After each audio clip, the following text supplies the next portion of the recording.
My name is Justine Rosenthal. I'm the editor of the National Interest. We're here today with the son of the former Shah of Iran, Reza Pahlavi. Thank you very much for being with us. My pleasure.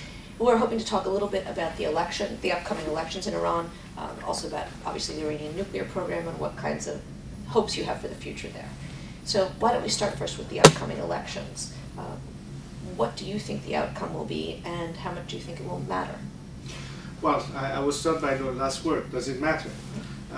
It's been a farce all along. You are talking about a regime that pretends to have elections, but elections that are meaningless, because at the end of the day, the true aspirations of the people are not represented. They cannot have their candidates freely, present themselves to elections. There's a whole screening process that pretty much eliminates anything that the regime will not even tolerate in terms of to the extent of which they want to push their agendas. It's a system where if you are a member of parliament, you can only propose laws as opposed to legislate, and a non-elected body can at any point in time come and veto those proposals. So in other words, elections really are meaningless anymore. Now, if you want to fall into the argument of who, what may show up, again, let's understand one thing. Whoever ends up being chosen or selected would be doing the regime's bidding. The interest is to preserve the regime as it is. The idea of bringing change by means of political process has long been abandoned in Iran by those who were hoping that change can be brought from within. But they realized that, at the first time they saw President Khatami come into the picture and promise many things, but at the end not implemented. So, this will be the regular hoopla and circus. I think our focus as Iranians is how do we gear up ultimately to bring pressure on this regime by means of civil disobedience and non-violence. We would like to ultimately find a solution beyond this regime where we can have a secular parliamentary democracy. We hope to be able to achieve this with the support of the international community, and that's really what I think the people who are active in Iran today are trying to press for, besides what the regime is doing in its agenda. Well, let me push you on this a little bit. Is your argument that it really makes no difference whatsoever whether it's Ahmadinejad or Khatami, because it seems, at least to an outsider who doesn't know nearly as much as you do, that things are palpably more aggressive with Ahmadinejad, almost that the Ayatollah and Ahmadinejad are abetting one another, whereas with Khatami maybe he wasn't able to accomplish very much, but it felt like the reins were pulled in a little bit. Do you not see there being any difference between the two? Honestly, no. I think it's a good cop, bad cop game that the regime has played successively throughout the years, trying to trick the world into thinking that the debate is between the so-called moderate camp versus the so-called radical camp. Whereas the true debate is the people of Iran on the one hand and the regime on the other. One has to separate the majority of the Iranian people from this regime. Now, some would argue that under the Soviet system, at the end of the day, it was the Soviet system as we know it. There were also some more hawks or doves, as they used to call them. And they would argue that somebody like a Gorbachev eventually emerged to be able to bring an end to it. That scenario, I don't see it happen under this regime. So if you want to build false hope, and when I say we, I mean from the perspective of the Western world, not our perspective, but if some people in the Western world think that there will be some kind of a moderate character that will be able to bring change to the nature of the system, that would be a very futile and wrong assumptions. It is in that context that I say that at the end of the day, it doesn't matter who ends up in the post of the presidency, because it is ultimately the supreme leader, in this case Mr. Khamenei, who basically controls just about everything.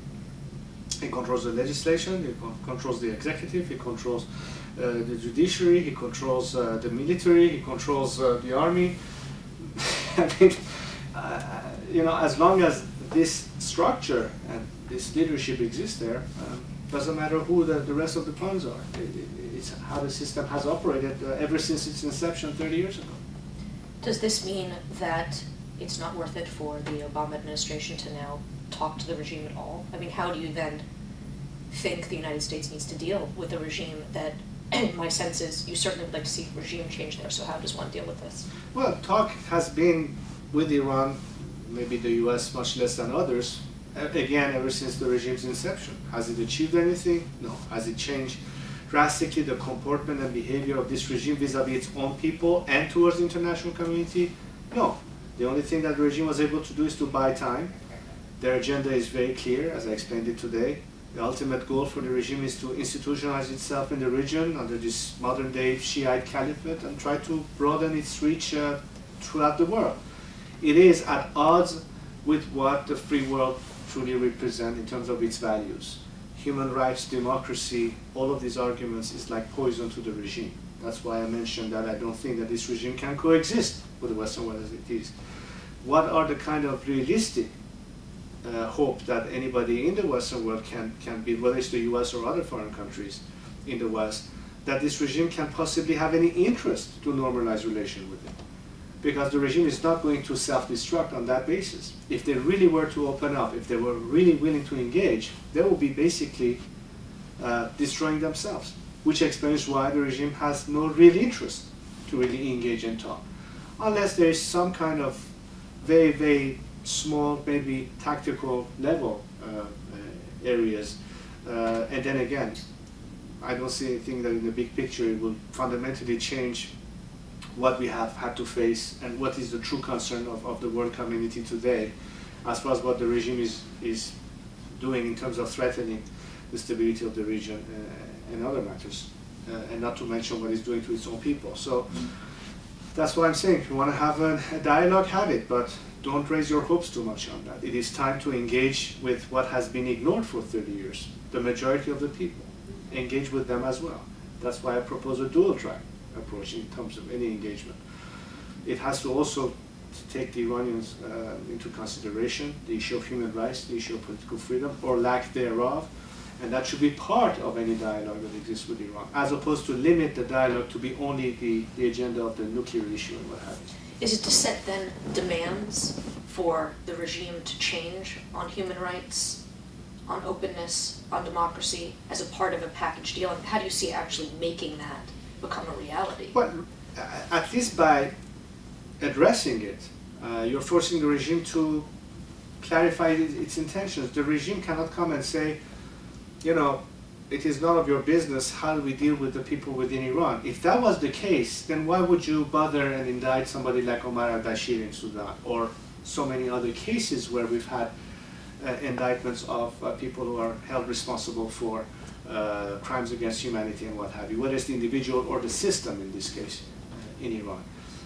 There has to be some expectations. I don't think that a message of dialogue without preconditions, it is in the interest of either this country or, for that matter, the majority of the Iranian people. It only facilitates the argument for the regime, who is going to utilize that dialogue as one means of trying to claim some legitimacy because it's been talked to, without any of the parameters changing. So that is going to further penalize the nation and only reward the regime. So let me just interrupt you. So your preconditions are not the kinds of preconditions we normally think of here about stopping uranium enrichment. Your preconditions would be based on human rights. I think that's the central issue. Look, the nuclear threat is clear today because of the nature of the regime. As I said earlier in this meeting, let's not forget where Iran was before this regime took power. Iran was a country that had access to nuclear technology. Many of the same countries who today are imposing sanctions on the current regime were competing between each other to sell us that technology. The question was never the technology. The question is the finger on the trigger. The problem is the regime. Not whether or not Iran has to have the right to nuclear technology, what have you. And that's really the message here. But in order to have satisfaction that the threat is diminished or disappears, is by Iran being a legitimate democracy, which is not the case. Therefore, if you do not include as part of the core issue the issue of human rights and political freedom, and only limit it to the nuclear agenda, you're not solving the problem, you're simply delaying it. Meanwhile, the regime is buying time to, in fact, have access to weapons of mass destruction, under which it will find the factor of equalization to maintain the conflict at the low intensity level, meaning basically continue to support terrorism, Hezbollah, Hamas, others, propagate in the area, as I said, institutionalize itself, and use the nuclear card as a blackmail to the world, say back off or else. That's the risk that the world is not willing to take. That's the risk that today many countries in our immediate area are concerned about. Not to mention the fact that Iranians, in their majority, are still suffering under the system. So if you want to have a win-win proposition in the sense that it is in the interest of the majority of the people in Iran, as well as, I think, what could be the interest of this country, the United States, its European allies, and for the rest of the free world, in which only the regime will pay the price and be the loser, I think that ought to be the approach. It has the issue of human rights and political freedom in Iran has to be a central part of any negotiation with the current regime. And as I said, not just talking to the regime, but also opening a channel of dialogue and contact with the democratic opposition within the country. Thank you so much for taking the time to do this. My pleasure. Much appreciated. Thank you.